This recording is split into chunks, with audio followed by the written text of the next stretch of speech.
80% des réserves financières africaines sont déposées sur un compte opération contrôlé par l'administration française. Les deux banques de la zone CFA sont africaines de par leur nom, mais ne décident aucune des politiques monétaires par elles-mêmes. Pire, les pays eux-mêmes ne savent même pas quelle est la part de réserves financières qui leur appartient en groupe ou individuellement en tant que pays, mais détenue par l'administration du Trésor français. Les gains issus des investissements de ces fonds au Trésor français sont censés être rajoutés à la cagnotte africaine, mais aucun compte n'est donné là-dessus aux banques ni même aux pays membres. Seul un groupe limité à 6 administrateurs du Trésor français ont connaissance des montants du compte d'opération, du lieu d'investissement des sommes.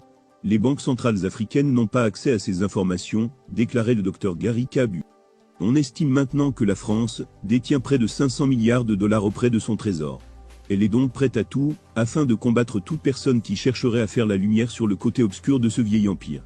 Les pays africains ne disposent pas d'accès à cet argent. La France leur permet d'accéder à seulement 15% de l'argent chaque année. Si elles ont besoin de plus que cela, ils doivent emprunter de l'argent supplémentaire à partir de leur propre 65% du Trésor français à des taux commerciaux. De plus, la France impose un plafond sur le montant de l'argent que les pays peuvent emprunter dans leurs réserves. Le plafond est fixé à 20% de leurs recettes publiques de l'année précédente. Si les pays ont besoin d'emprunter plus de 20% de leur propre argent, la France dispose d'un droit de veto.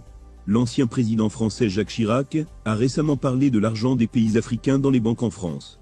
Voici une de ces vidéos qui parle du système d'exploitation français. Il parle en français, mais voici une transcription d'un extrait court. Nous devons être honnêtes et reconnaître qu'une grande partie de l'argent dans nos banques viennent précisément de l'exploitation du continent africain. Le droit de premier refus sur toute ressource brute ou naturelle découverte dans le pays. La France a le premier droit d'achat des ressources naturelles de la terre de ses ex-colonies. Ce n'est qu'après que la France ait dit « Je ne suis pas intéressé » que les pays africains sont autorisés à chercher d'autres partenaires. Priorité aux intérêts et aux entreprises françaises dans les marches publiques et appels d'offres publics. Dans l'attribution des marchés publics, les entreprises françaises ont la priorité sur l'attribution. Même si les pays africains peuvent obtenir un meilleur rapport qualité-prix ailleurs. En conséquence, dans la plupart des ex-colonies françaises, tous les leviers économiques des pays sont entre les mains des expatriés français.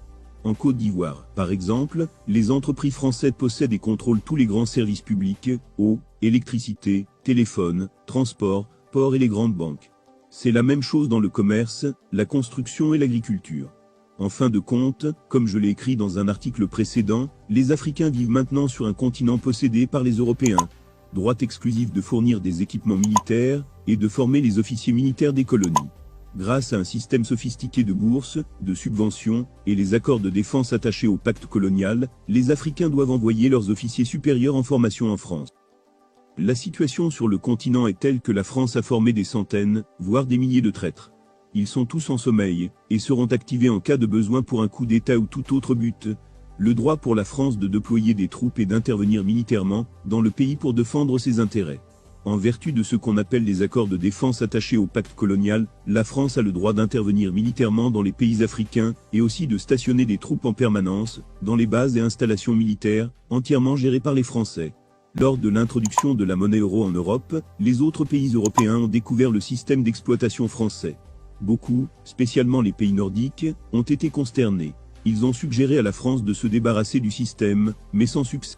L'obligation d'envoyer en France un bilan annuel et un rapport d'état des réserves. En soi, le directeur des banques centrales des ex-colonies présente le dit rapport lors des réunions biannuelles des ministres des Finances sur les ex-colonies.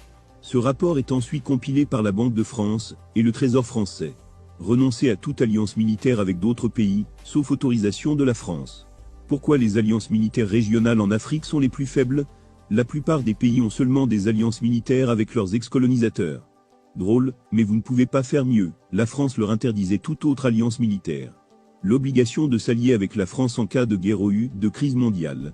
Plus d'1 million de soldats africains se sont battus pour la défaite du nazisme et du fascisme au cours de la Seconde Guerre mondiale. Leur contribution est souvent ignorée ou minimisée. Mais quand vous pensez qu'il a fallu seulement 6 semaines à l'Allemagne pour vaincre la France en 1940, la France sait que les Africains pourraient leur être utiles pour sauver la grandeur de la France à l'avenir. Il y a quelque chose de presque psychopathe dans la relation entre la France avec l'Afrique. Tout d'abord, la France est accro au pillage et à l'exploitation de l'Afrique depuis l'époque de l'esclavage. Ensuite, il y a ce manque complet de créativité et d'imagination de l'élite française à penser au-delà du passé et de la tradition. Enfin, la France dispose de deux institutions, qui sont complètement gelées dans le passé, habitées par des paranoïaques et psychopatho-fonctionnaires. Ils répandent la peur de l'apocalypse, si la France changeait de stratégie. Leur référence idéologique date encore du XIXe siècle. Ce sont les ministres des Finances et du Budget et des Affaires étrangères de la France. Ces deux institutions ne sont pas seulement une menace pour l'Afrique, mais pour les Français eux-mêmes. C'est à nous, Africains, de nous libérer, sans en demander la permission.